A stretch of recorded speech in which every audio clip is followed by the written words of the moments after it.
Oila muqaddas dargoh.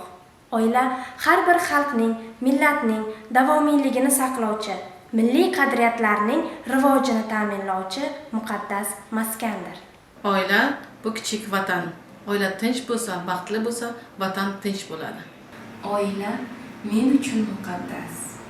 Muqaddasligi shuki, avvalambor qayerda ishlashidan qat'iy nazar, kim bo'lishidan qat'iy nazar, agar oilada tarbiya, oilada muhit, oilada halollik, munosabat, tarbiyaga alohida e'tibor berilmasa, hech qachon natija bo'lmaydi. Oila bu saroy.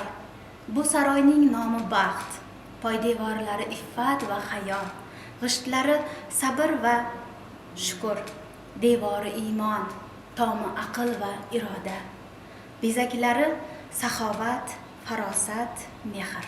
Jamiyat va davlatning farovonligi, gullab yashnashi bevosita shu jamiyatdagi oilalarning moddiy va ma'naviy mustahkamligiga bog'liq. 15 may